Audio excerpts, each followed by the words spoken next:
mic we're going to be using, so hopefully you can. So, welcome to the panel for Empowering Latino Youth and Parents. I'm just going to read a brief description, and I'm going to let all of our panelists. We have an amazing packed panel, so I know everyone's going to get a lot of really valuable information here today. We're all here to learn about the unique challenges facing Latino youth and parents and how to address these challenges through culturally sensitive and responsive practices. These panelists will also share examples of successful interventions and programs that have been effective in improving outcomes for Latino youth and families. And we're all going to leave with a greater understanding of how to work effectively with these families and leave with some practical strategies to enhance our own culturally responsive practice. Steve and Carmen are going to kind of lead us through some pre-prepared questions for all our panelists, but there'll be some time at the end, I think. So if you have questions, please make note of those. We'll save some time for that.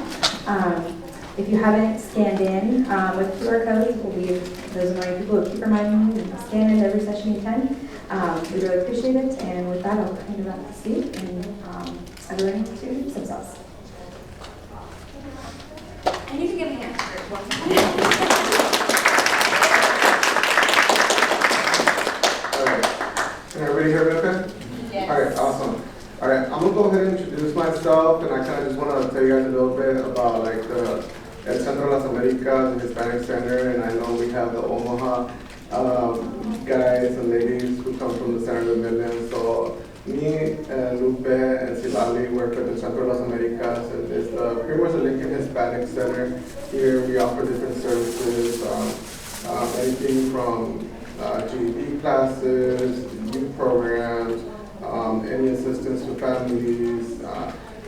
We do a little bit of everything, so if you guys have any families here in Lincoln that need any assistance, we're here to help you guys a little bit. So I'm just kind of introduce a little bit myself. Kind of want to tell you guys a little bit because a lot of why I'm working with youth kind of starts off where everything started. I was born in Los Angeles, California, as many of you guys know. Yeah, Los Angeles. As many of you guys know, kind of just Los Angeles, California. You guys know that area. A lot of crime, a lot of gangs, a lot of poverty, a lot of drugs. So that was kind of like what I was raised the first 10 years of my life. That's what I saw. I didn't have any mentors. I didn't have anybody to look up to. So that was just kind of what I looked up to was gang members. That's kind of like what we saw in the streets. All my cousins, first thing they did is join. As soon as they started middle school was, gang members. That's kind of what you looked up. We didn't have anybody kind of like pushing us to be like, okay, college here, go to college there. I never heard that until my senior year in high school here in Lincoln, Nebraska. My dad kind of noticed that trend going on, so at one point he decided we need to move out of here. So that's when he made the choice to come to Lincoln, Nebraska, and he thought all that was going to change, which it did. It was a good change, but that was kind of like the point. My parents didn't know much about college or anything, so we kind of just went middle school, high school, didn't have anybody pushing us to go to college or anything. Not until probably a few months before high school is when I had somebody actually come to our school. My plan was graduate from high school and work construction, go work at Kawasaki. You guys know Kawasaki here in Lincoln. That was my plan because that's what everybody did here in Lincoln. Construction, Kawasaki, that was my plan. It wasn't until I had a mentor that came to our school and was like, hey, have you ever thought about college? My parents didn't know anything about college because we didn't have anybody in our family ever graduated from college. So that, simply as that one person that came and talked to us changed everything from me applying for school, everything from how I am with my kids, my business investments, and a little bit of everything. So after high school, I did apply for University of Nebraska, Omaha, graduated with business management. And my plan was not to work with you, was to do business, which I do business stuff, but that was just a little short story of how, I started. A little bit long intro, but you guys kind of understand. When we start telling our stories and kind of like how we work with youth, I think it makes sense. So I'll pass it on to Lupe to kind of just introduce yourself a little bit. Hi, my name is Guadalupe Mora. I'm often referred to as Lupe. I was born in Kearney, Nebraska, and I grew up in Crete, Nebraska, which isn't too far from here. But I grew up there with my family. We often had my parents worked in meat packing plants, so oftentimes they had to move to relocate. I know that I've moved from Kearney, Lexington, Grand Island, Crete, and then we ended up living in Lincoln. So I like to say I lived through I-80. But growing up in Crete, Nebraska, I grew up with two divorced parents, so often living in two different homes. That was a really rough upbringing. I've been through a couple very traumatic kind of stories from my life. But when I was in high school, because I went elementary, middle school, and high school in Crete, I had no clue what college was, how to apply to college. I didn't even think that was possible for me. My grades weren't that good. I had during my pathway through high school, I had a teammate. My teammate ended up being my counselor. And so my counselor would try to sit with me and say, hey, like, there's these scholarships, you should apply, you should do this, you should do this. I was like, I don't think I can make it. Like, my mom's paycheck couldn't afford it. My dad's child support money couldn't afford it. So what was it for me?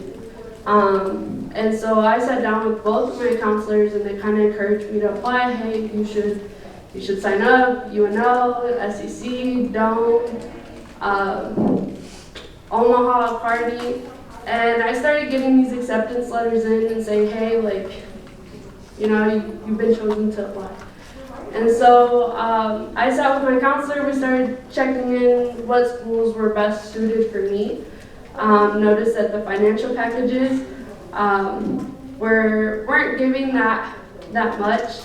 I got a soccer scholarship through Dome, but I ended up going to UNL to do my bachelor's in child, youth, and family studies. At first, I was predisposed to do nursing, but just doing my mentoring experience, I was able to follow in this field, get to know this program, and I've been working in this program for 5 years.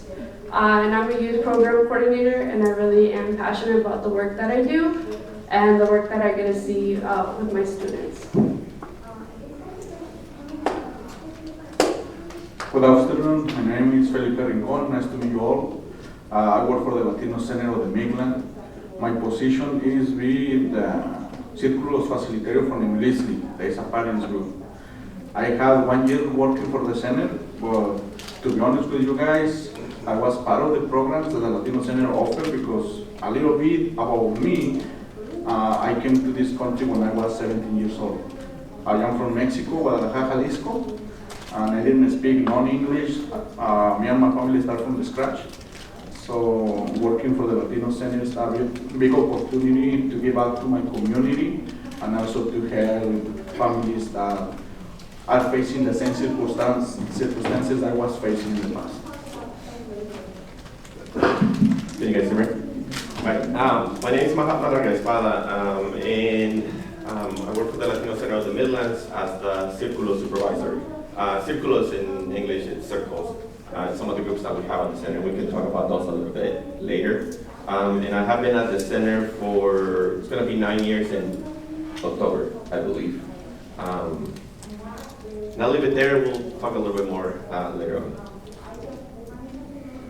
Can you guys hear me? Awesome, sorry. I always like either get too close or too far, so I just want to make sure it's okay. So my name is Jose Avalos. I work with the Latino Center of Midlands as well. My position is that I'm a facilitator for the Young Men Leadership Development Program called OLEN.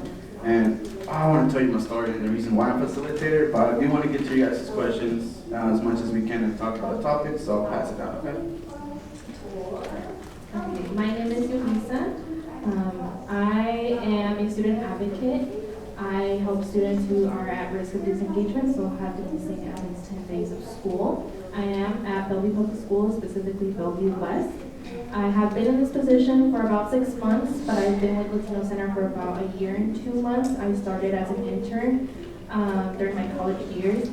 I was part of the social integration program, so just providing social services to whoever walked in front doors. Okay. My name is Carmen Chagoya. I'm currently the Senior Program Manager for the Pathways to Success program. And so you got to hear a little bit, some positions, some roles, and you also learned about the Centro de las Americas from Lincoln. I want to share with you a little bit about the Latino Center. So the Latino Center of the Midlands is a nonprofit organization in South Omaha. We've been there for over 50 years, and we currently have different programming. Right now, we have 3 departments. One is our Family, Community, and Wellbeing Department that focuses on providing assistance to our community through different social services. They also focus on mental and physical wellness. The other department is our Workforce Education and Innovation. And so for that department, we have adult education. So anything from literacy, learning how to read and write, all the way to citizenship, as well as GED. And in the workforce piece, we do provide some workshops for the adults as well as some internships for our youth. And then the best program, I like to say, but I'm biased, it's the Pathways to Success program. It is the program that we all represent, and we do have a few members in the crowd, so we can call them. I'm not just kidding. And so our Pathways to Success program is we take a 2-generational approach in our programming. We focus on working with both youth and parents in attendance as well as talking circles. And so with attendance, the main focus is in re-engaging our students and making sure that they're successful in not only regular attendance, but also focusing and aiming for successful graduation. And then with Círculos, we do provide a safe space for students to become, and parents, to become better versions of themselves through the ownership and valuing our own culture. We'll learn more about it through the questions.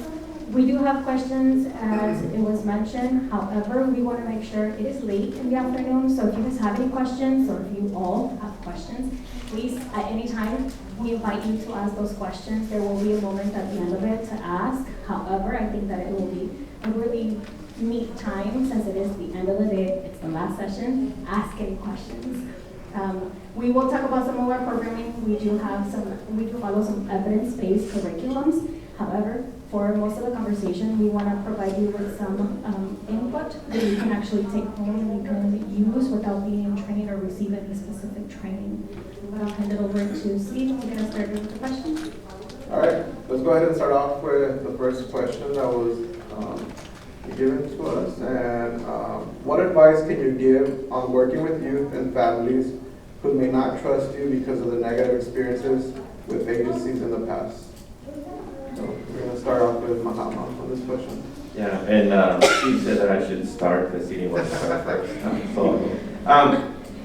There's a lot of things that I could talk about. A lot of the families that we work with are families that have struggled through this, through a lot of traumas. We've had kids that parents have been deported, all kinds of traumas. Parents that can't pay rent, kids that don't have food at home. Sometimes in our program we have snacks for the kids. Some of those snacks are maruchan, those are soups, and a lot of times that's about the only meal that these kids are having because the parents can afford food. But for families that I think have gone through some traumatic experience that they're trying to work with an organization, I think the main thing, and I kind of mentioned it, I think one of the main things that that we can offer as community organizations is just a safe place. And that looks different for every organization. But for us, and I know the things that we're going to talk to you guys about right now are things that we've lived through and things that our families and kids have told us. Every now and then in the sessions that we facilitate, Jose and I, we facilitate a group for young men. And every now and then we have guests for those groups. I've had Smart Gen Society, I was just in a session with them. We've had Boys Town before, different organizations.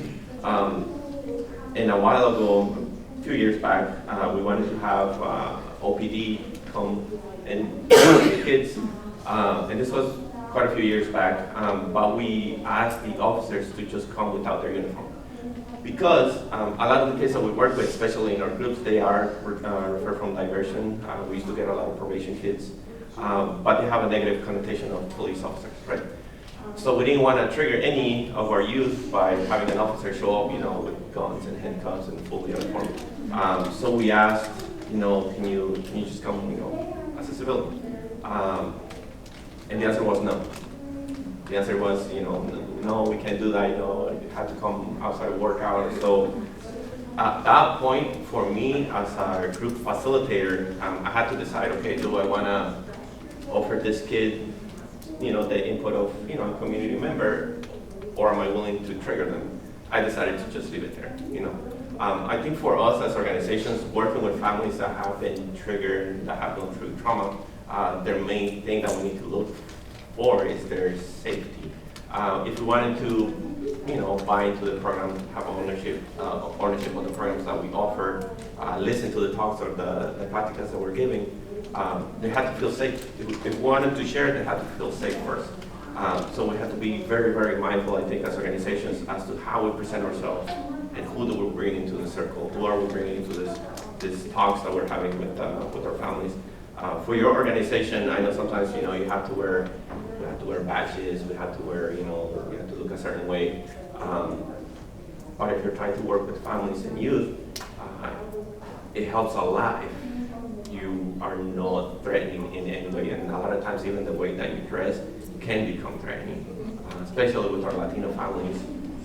And I'll stop talking here because I know there's like 8 of us. With our Latino families, when we see an authority figure, we tend to just say yes. We just agree with everything because you are in a position of authority. Whatever you're asked, whatever we're told to do, we just do it because you're wearing a badge, because you're coming from a different organization, whatever. So I think we just have to be very, very mindful of those little things that our families see that we may not be aware of. And I'll leave it there. Somebody else wants to share. So the way I see it is, I don't want to talk forever, so I'll kind of put it this way. You know how they say like plant the seeds, right? Yeah, okay. So the way I see it is I want to plant some roots. And in order to gain someone's trust, because trust is extremely difficult to gain, but everybody knows how easy it is to lose. So for me, it's more about building a strong foundation for that trust so it can evolve to an opportunity for them to trust you. And you just got to, like, going back to his point, you just got to humanize yourself, right? Don't take that leadership position because the best way to connect with our youth is to just tell them we're human too, right? Make sure what worked for me as well is just transparency. Again, just be honest with them, share stories. We all human, we all go through just difficulties. A lot of students don't understand that, we've been in their situations as well. I come from a single parent family, so I can relate with them in many ways. And then another point I want to do is, I don't know if this is a real thing, I just kind of came up with it. It's like a 20-31 ratio. Take 20 minutes of your days to contact your students, okay? If you have a big caseload, take 20 minutes of your day.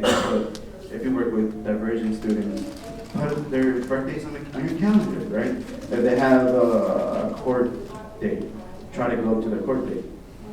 Just be with them as much as you can. And that 3 ratio is take 3 minutes of your day to send a text. Hey, happy birthday. I hope you're going to Mexico for vacation, or you're going to Minnesota, or whatever. I hope it goes well. Because that one moment can be that one moment you can actually build that trust with your student.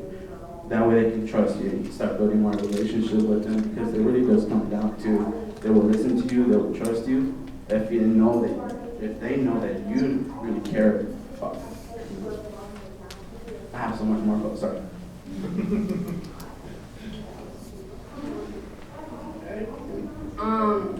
Another thing with this question I think was added, especially with ICE rating businesses.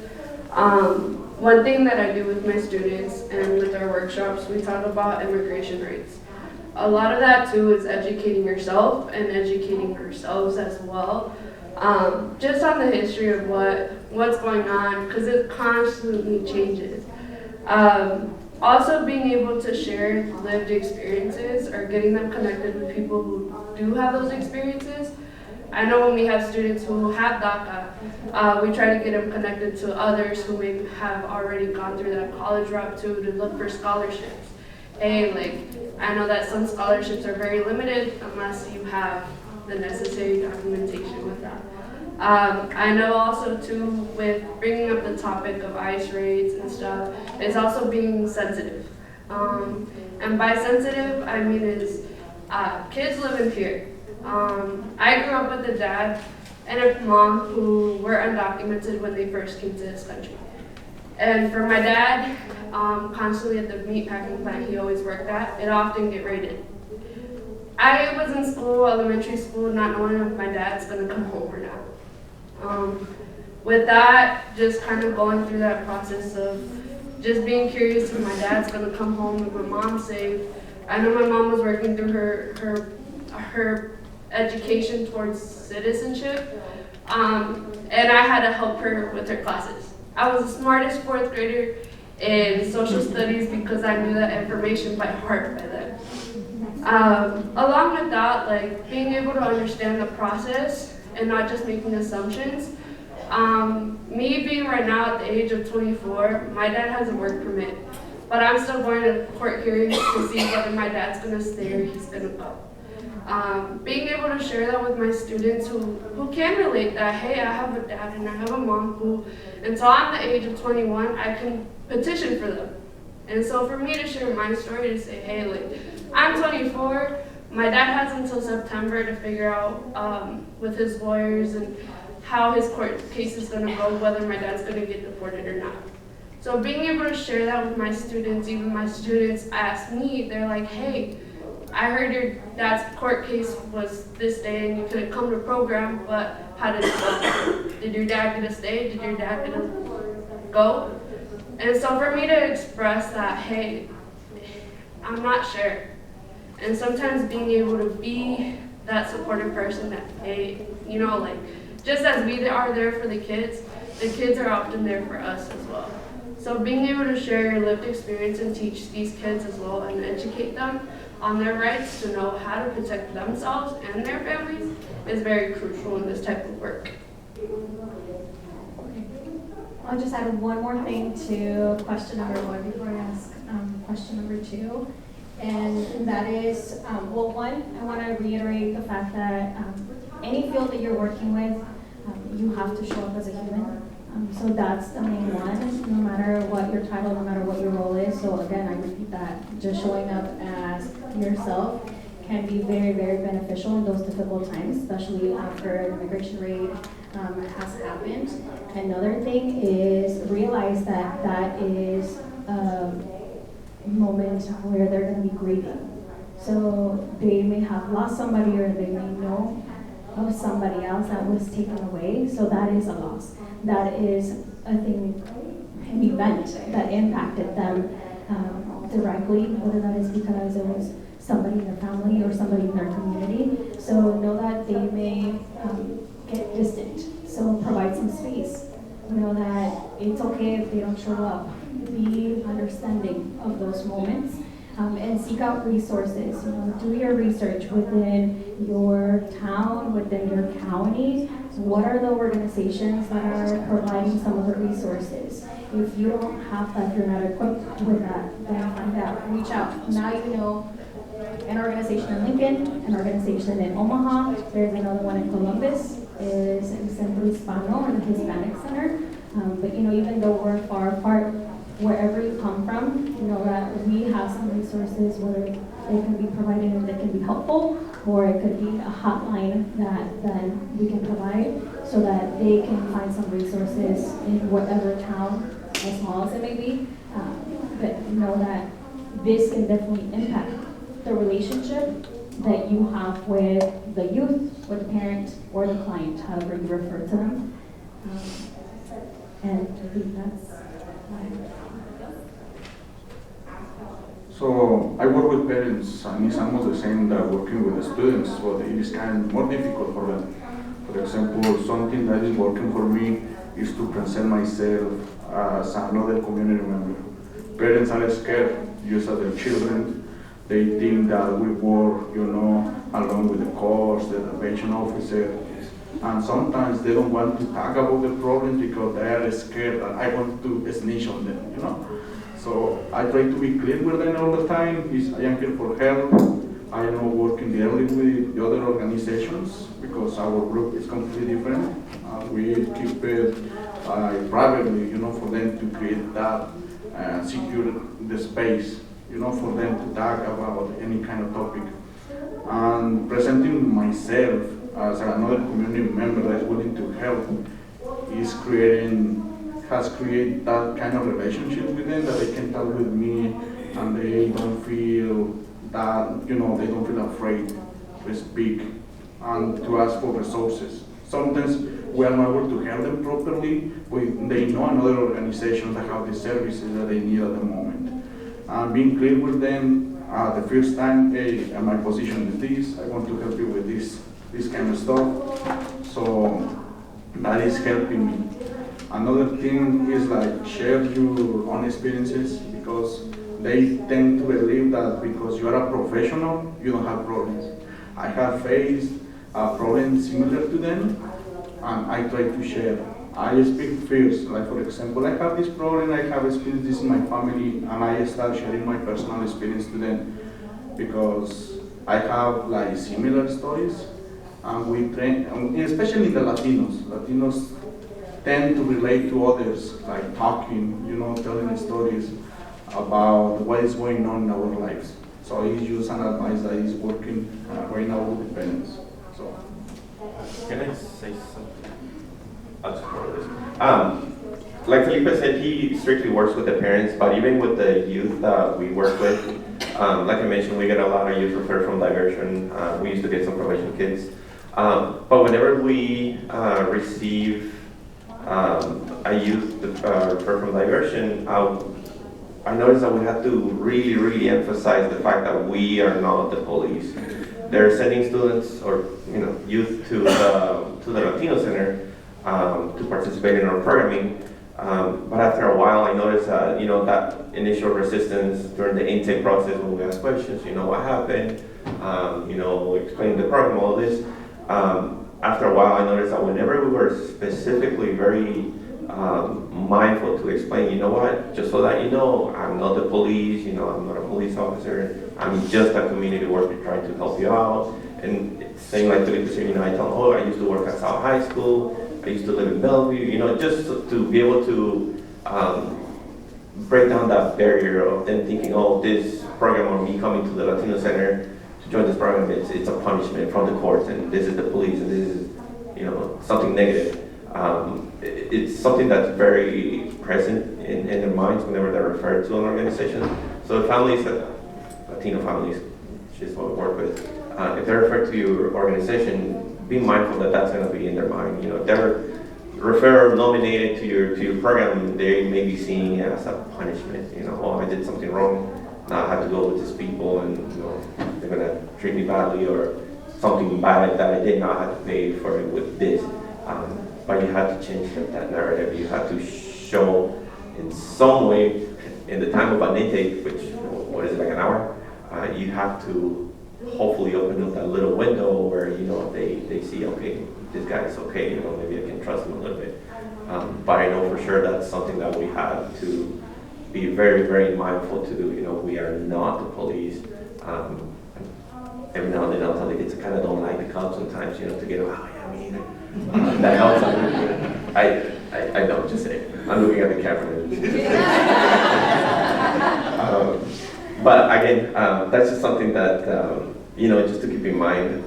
Also, just briefly, I know we're still in question 1, just to be a little bit mindful of the challenges of family and the culture. We are talking about families that have gone through IHRs, right? If we work with families that do not have documentation, they're most likely not working the easiest or most accommodating jobs. I know we've had families that are working overnights, cleaning houses, cleaning apartment buildings, cleaning offices. And I have a story from a therapist friend of mine who was working with, he wasn't working directly with his family, somebody else was. But this family, mother and daughter, they had to attend therapy sessions, as part of whatever process they were in. And this one time, the mom and the daughter came with the therapist, and throughout the conversation, the therapist asked the mom, why does she continue to miss school? Well, it turns out that the daughter is going to bed late because she goes with mom to help clean those offices late in the evenings, right? So daughter is getting home maybe 11, maybe midnight because she's helping mom. And this therapist, because she did not understand the challenges that this family has, the first thing that she said is like, oh, well, I'm gonna have to call CPS. At that point, you already lost this family. If you had any window open with this mom and this daughter, you just closed it. Because you did not understand the challenges that this family is going through because it is not part of your neighborhood. And I understand, not everybody can connect with it. Not many of us understand what not having documentation is. Not many of you understand that you're still going to work for the rest of your life, hopefully, but you will have no retirement. If you're a student and you have no documentation and you're skipping school, then they're sending you to an organization like us, and we're encouraging you to go to school, and the mind of that youth is, for what? Okay, yeah, I graduated high school. Am I going to go to college? Yeah, you can. There's ways that you can go to college without having documentation. There's a few scholarships there that will pay some of your school. But let's say you graduate college, then what? Can you get a job? Picture yourselves in that hole for a minute as a youth, as a 13, 14, 15-year-old. That's challenging. What hope do you have if you don't have this one piece of paper that says, yeah, go get a degree and then you can work? Well, yeah, I can get the degree, but then what? There's no guarantee, so it's very challenging sometimes working with our families because of that hopelessness, right? But that's something that a lot of people do not. They may know about it, but it's not always present, right? It's not always there. For some of us, a lot of our family members have been there, so it's present in our mind. We know, yeah, if I get a kid that tells me, in our intake, we ask, hey, so where were you born? If they tell me, Guatemala or Salvador, I'm like, okay, well, I have a person that there may be some challenges in this family. But that's something that we always gotta have present because it's that fear that's always there in our families and in our youth, right? And I'll leave it there. Now, question one. And I'll use the family as a segue for our next question, and that is, what are some of the important things that service providers should keep in mind when it comes to the different family dynamics within each home and their reception to services or to service providers? Okay, so with my experience as a student actor for the past 6 months, I've realized how difficult it is to contact parents sometimes. Even if it's not even a parent, sometimes it's a grandparent, sometimes it's a sibling who's only a couple years older than the student. I have a student whose legal guardian is his 19-year-old sister. Mom is traveling for work, she's never in the state. So it's very hard for me to motivate the student to come to school. He's used to moving around all the time. I have students who have grandparents as their legal guardians. They don't have a relationship with their parents because they're too much alike. That's what I've gotten from some of my students. That they're more of their friend rather than a parent. And that to me, I was thrown back a little bit because even I've talked to grandma and grandma's like, well, I'm taking care of my 2-year-old grandchild. She can't come and meet me. She can't come and see how her grandchild is doing in school. I went the other day to deliver a gift card. We were giving gift cards away for our families. And I asked her if I could stop by and just drop it off. She's like, well, it has to be quick because I'm still taking care of the little one. Okay, that was my first time meeting her in person. And I was looking forward to talking to her, letting her know, how her student was doing. But it was a quick, oh, thank you. I have to go do something. Which is understandable and totally respectable. I've also dealt with seeing families in the social integration program when I was an intern. seeing the oldest son being, oldest daughter being the, one that brings money to the household. I'm going to tell a story that I mentioned to my coworkers the other day. I had a son and father come in trying to get some help financially. The son has a dwarfism condition, and he doesn't really know how to write, and his Spanish or English wasn't that great either. His parents were disabled, so they don't work. This individual also didn't really work. He gets gigs being a DJ helper, so he doesn't have a steady income.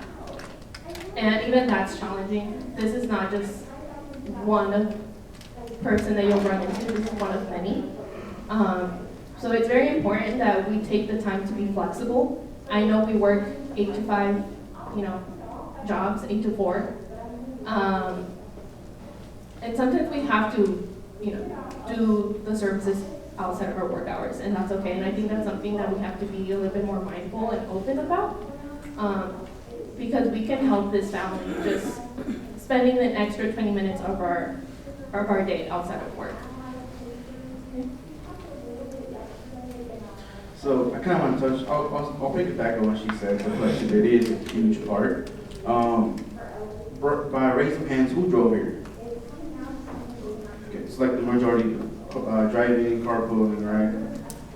So I imagine having like an intake, like you were saying, like maybe meeting the family, but you can't really have a time to meet with them. Why? Because the transportation, especially for single parents household, that's a really big issue. So, she was saying, the way we can help them is doing intake home or intake at home. Drive there. That should show you like you really care for them, you're there for them, right? Another thing with single parents household is a language barrier. I remember when I was growing up, my mom didn't know English. I barely knew English, right? And sometimes we kind of take that for granted. Like I was just struggling trying to do math, and my mom couldn't help me, right? And I was crying about math, but then I was getting yelled at school for not trying to understand. So you see where the confusion and the heartache and everything was, right? So just take account with all those issues, like simple things like language barriers, right? Transportation, the flexibility. That's something that kind of it gets overlooked. It's something so simple, but has so much complexity behind it. All right, so we're going to go ahead into our next question. What are some cultural practices that outside of the Latino community may not know about that you could be used as a protective factor and strengths?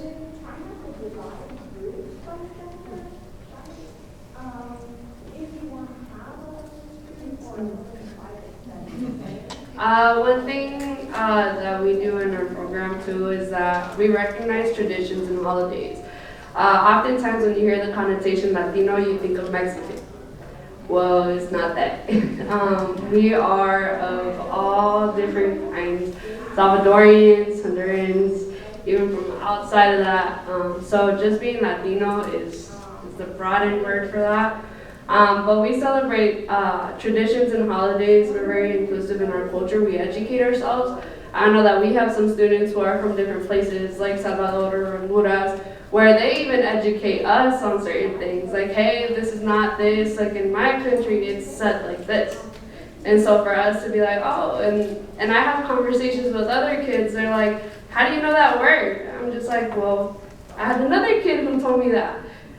So being able to also educate yourself on traditions and holidays, but for us, I think a big thing is traditions and holidays play a big impact in our community, as well as one other thing I want to kind of add is the practice of gratitude.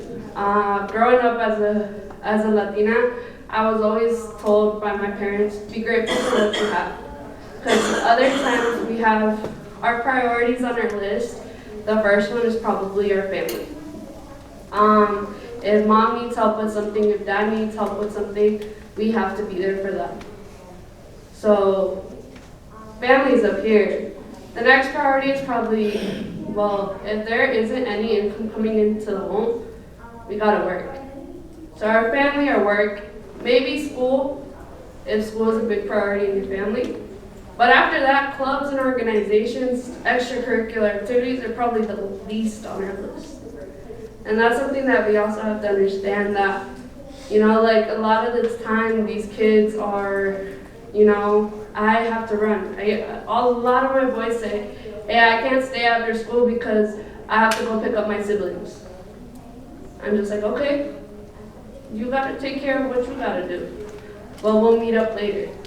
So being able to be flexible, but also understanding that gratitude in our culture is heavily practiced. Be grateful for what you have. Nobody ever mentions Nicaragua amongst the Latin Americans. That's right. I think one thing to always keep in mind when offering services is how familismo is highly important in our culture, familism. The family unit, if you want to engage families, you have to engage the whole family. Whenever we get a referral or a nomination for any of our programming, I'm just going to speak for P2S or Pathways to Success, which is our program. If we get a youth that is referred to or nominated to our program, when that youth comes into our program, we're not only working with that youth, we always ask to, at the very least, have one parent present during the intake process. If we can have both, that's great, but amongst our family, it's rare, sadly. But whenever we meet with a youth, you know, we explain our program. If it's joining Olin, which is the young men's group that we have at the center, we explain that to the family, we explain it to the student. As soon as we are done explaining that to the student, we also offer every other program that we have for the family. As soon as I'm done talking about Olin, I'm talking also about Elisli, which is our parent support group. I'm talking about all the other programs or services that the Latino Center is offering, if it's GED, English classes, if they need a lawyer, immigration lawyer, if they need pantry, if they need help with bills, especially right now, paying their electric bill or whatever. I'm talking about every service that we're able to offer. Because for us, any of us as organizations, we can work with a youth as much as we want. But if when that youth goes home and there's not a continuous support, it's pretty much pointless. Sometimes, not always, but it's a lot of times they forget when they go. When they go home, we're not there. When the kids that we work with go home, I'm not there to yell at them whenever they want to smoke or skip school or get in a fight. I'm not there. But if I'm able to have the parent join the parent group, both of those groups, even the, we have a Xochicali group, which is our young ladies group, even the Xochicali group, all those groups work in conjunction. They all support each other. The talks that we have, they help each other.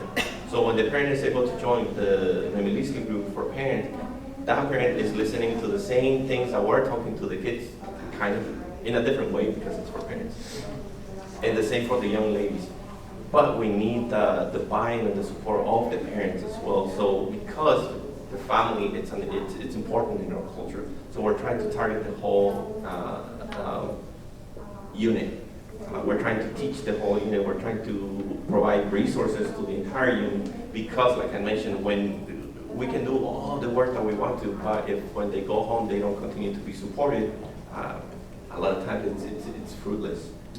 Not always, and maybe that's not the right word, but I just want to emphasize that we need the parents' support. We have to have the parents' support if we want to see change in the youth and in the families that we work with. I'll piggyback a little bit on that one. When you're working with some of the youth, you also have to focus on the whole family. We call it the familia. When I first started 9 years ago with this program, I couldn't understand why we couldn't get some of the families and some of the students to some of these family engagement meetings. So then I realized, okay, Latinos, like, we love food. So we started adding food to our meetings. And then I realized why weren't they showing up at 6 p.m. because some of the parents were at home cooking for their kids. So then we started integrating food into our thing and daycare because a lot of our families have many kids. So then we started adding food, we started adding daycare, we started adding like even activities for like the younger siblings. So we kind of had to think about the whole circle. And you know, it worked out. It worked out. So just think about when you work with Latino families, think about, you know, food will bring people, we provided daycare and some other activities for the hearing kids, so that's really important. So we'll go to the next question. Actually, before we go to the next question, I do want to be mindful of our time, so I will open it up for questions. So are there any questions? Actually, let me reword that. What questions are there? Not everybody at once. All right, so we don't have questions. We'll just go to the next question. All right, so next one is oftentimes when thinking of challenges, our first thought is language barrier. But aside from the potential language barriers, what are some of the issues that people within the Latino community face that others may not be aware of that pose a challenge?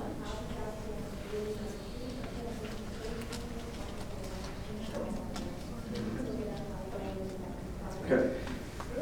So one of the big challenges that I would say Latinos face, especially the parents, is technology. So maybe like a lot of parents may have a Gmail, but they don't know the password, or they don't know how to navigate it, right? I always got yelled at, like, get the telephone, like, get off your phone. My mom will probably think like I'm just looking at videos, doing something dumb, but you can also use your phone for positive things, right? Like we use WOPA today to get to session, connect, right? You have a family member and from Nicaragua, you want to talk to them. What's up, right? So education does go. It is a barrier for them in the sense that like, technology, even life insurance. A lot of parents don't know Latino community about life insurance, right? Dental, like long-term general information that maybe from another culture knows, but they do not know because they were never taught. I didn't know until I was taught. Can I answer that question as well? Yes, of course. Another big thing about a challenge that Hispanics do face. Hold on, you have to use the mic because of the recording. Another big thing that Hispanics challenges that we see is transportation. Transportation is a big key in Hispanic communities. Most families usually have one car or no cars. And so Omaha and Lincoln are not that, their transportation system sucks. Sorry. I grew up in the San Fernando Valley of Los Angeles, and I actually take a bus every morning to get to my high school because it was one of the best high schools in the county, and it was a public school, and it was a medical mag. I had to wake up at 4:30 in the morning just to get to my bus stop at 6, and then from there get to school before 8 o'clock. And I had to use the public transportation for Cedars. It's not as accessible.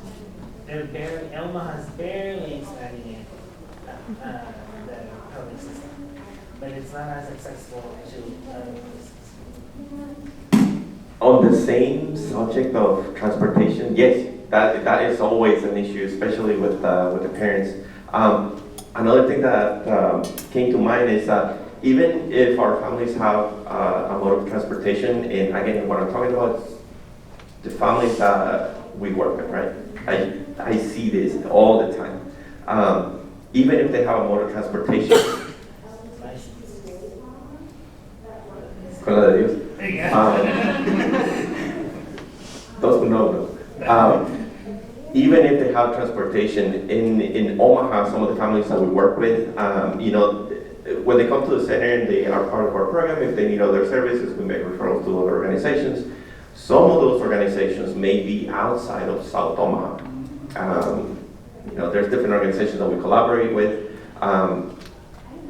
For our families, out of fear, out of trauma, you name it, they're still confined even if they have transportation. I cannot tell you how many of our families will never cross 72nd Street because it is no longer South Omaha, and I'm no longer welcome in that side of town. I don't feel safe in that side of town because people don't look like me anymore, because I can't speak their language anymore. They are in this little square, and if the services are provided in that square, I'll take it. I'll go. If it goes beyond that, it's a lot more challenging to have our families go receive services if it's outside of their comfort literal zone, because they don't feel welcome, because they don't feel, it's just fear, right? It's fear. And it takes a lot for us to change those mindsets. And sometimes what we have to do is sometimes we have to go with them to show them that it's okay. Or what we've done at the Latino Center is we first bring those organizations that are offering services outside of the comfort zone, and we bring them to the Latino Center so that they meet the people that are offering those services, so that they see, oh, they look like you, they speak your language, they're here to help you out.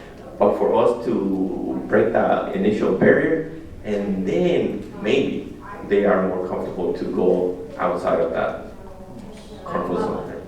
Yeah. Also adding on this presentation, I work for the Latino Center of the Midlands too. I'm an advocate as well, an advocate. Personal note on transportation is that sometimes our Latino families are, while they do know how to drive, they're limited to how much they can drive. They will not go past 72nd Street because 72nd Street is a very populated street by cars, and they're afraid of that because they don't know how to drive as well. I knew that because I learned how to drive before my mom did, and when she learned how to drive, she would drive to Target and she would park as far away as she could from most of the parking lot because she couldn't park the proper way, and she was still learning, but she had to. So that applies to a lot of our parents too, where we invite them to events and they're like, well, where is it? If we don't provide transportation, well, that's too far away from them, or it's in a place that they don't know where they are. So that limits their transportation as well.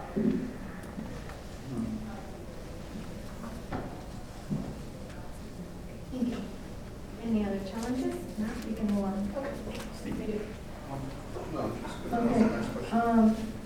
Okay. Sorry. I just wanted to mention cultural adjustment. I have a lot of students, specifically Hispanic Latino students, who attend a very white populated high school. They come into my room and they tell me, Miss, I want to go to Bryan, which is a high school that's very Hispanic dominant, because they feel more comfortable being around someone who has the same upbringing as them. Something that I connect with them a lot. I grew up with being a Spanish speaker. I was a Spanish speaker up until 3rd grade. That was when I was considered bilingual. I am still even now facing comments where I get, my English is not good enough, or my Spanish sucks. So it's a lot of in between. And it's something I get very emotional about.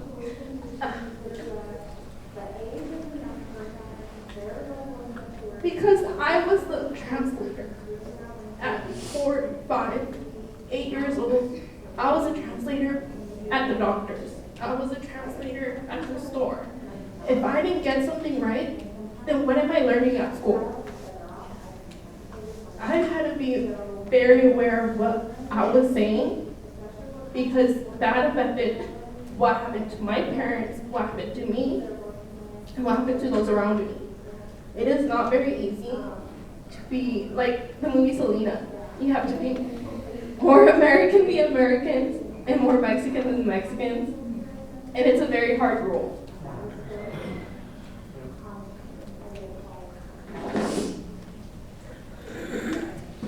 All right, next question.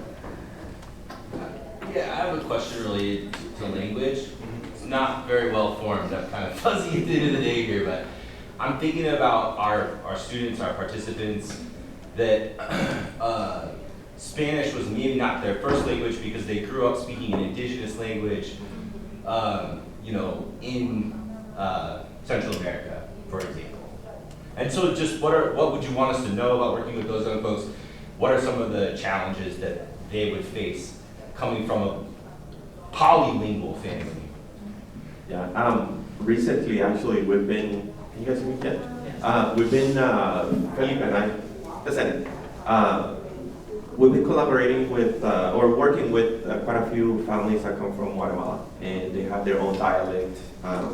These are families that came to the States speaking their dialect, they learned Spanish here, and now they're struggling through English, right? For these families, when they come to the center, again, the first thing that we have to do is try to find agencies or partners that can better serve them, right? If we can serve them, more than welcome to. If they can understand Spanish, we offer every single service that we have. Felipe has had parents in his group that they don't speak Spanish very well, but they understand it, right? So what Felipe had to do, actually, we had a fluent, multilingual parent in the group that spoke the same language as his parents. So he helped translate whenever this particular mom didn't understand something. He was able to translate and help Felipe out. But that doesn't happen often, right? That you have a translator of a specific dialect. In Omaha, we are lucky enough that we do have a Guatemalan organization, and they have multiple dialects, interpreters available of different dialects. So that's one resource that we've been able to utilize. But I know that's in Omaha. I'm not sure where you are located. Here. But hey, now we have Zoom, there's Google Hangouts, there's all kinds of ways that you can facilitate that communication. If you need the name of that organization, I can give it to you after. But that's something that we had to do to be able to help these families, because we don't speak every dialect. I barely speak English, but we still offer those services for families that we work with. Even in the Olim, the Young Men's Group, there's been a few times where we get youth nominated to the program where they are recently arrived immigrants, and their English is not all there. But we still meet with the family. We still talk to the student, and we tell them, hey, 90% of the session is facilitated in English. Can you understand a little bit of it? If they tell me yes, I'm like, dude, join us. Because the more he's surrounded or what's the word? Immersed in the language, it'll help him in the end, right? And we still talk in Spanish, we'll still check in with the kid. He's still participating in the sessions. We tell him, hey, whenever we do the check-in at the beginning of the session, if you want to do it in Spanish, go for it, we translate.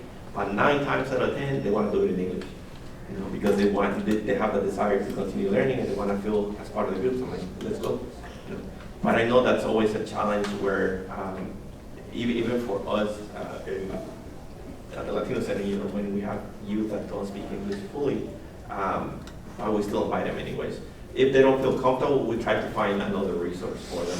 Or we offer the English classes at the center. They're free. Hey, come tag along. If you want to continue joining the group, join us, right? But we never push anybody away because of language. But instead, we try to find something or a resource. Like I said, we're lucky enough to have this indigenous Guatemalan organization in Omaha. But even if they didn't, like I mentioned, that mom, she understood Spanish pretty well. It was the speaking part. She couldn't participate as much. But she still joined, and she completed recently, I think. She completed the program recently. It's a 13-week program. She was really happy. I mean, she participated. With the help of the translator, she will still try. And we let her speak as much as she wanted. But you just gotta be, and I think Karen mentioned it earlier, you just gotta be aware of what resources are in your community. I don't know what all is here in Lincoln, or any community. But in Omaha, like I said, we always try to be mindful. Whenever I'm out and about in events like this, I'm always looking for things. Okay, what can I use in group? What can I use for Olim? What can I use for Nemesli or Xochicalli? Because I know families are always in need of those resources. So we're out of time. It's already 4 hours. Just went by really quick, but I do want to encourage you guys to kind of like if you guys have any questions here in Lincoln or in Omaha, or if you guys are out of town, Scouts Clubs. We sometimes do get questions from people all the way in Grand Island, Scouts Clubs, and other towns. So if you guys have any questions on how to work with Latino youth, just feel free to message us. We do get a lot of those questions. We do have cards here. I don't know, Carmen, if you want to add anything else? Yes, specifically for the Guatemalan community, know that if there's no organization, churches are usually a really good resource, and there's always somebody that can help out, whether it is making that connection with the adults or not. And also on that note, there will be a Guatemalan consulate opening up in Nebraska, and then in Omaha, so that is soon to come, so just keep that in the radar as well. So I didn't want to miss that. But yes, we want to say thank you for your time. We are over. We do have some of our agency flyers, if you want to take some, if you need any resources. Yes, it's pretty much specifically for Omaha, but as I was mentioned before, virtual services, phone calls, are available. So thank you.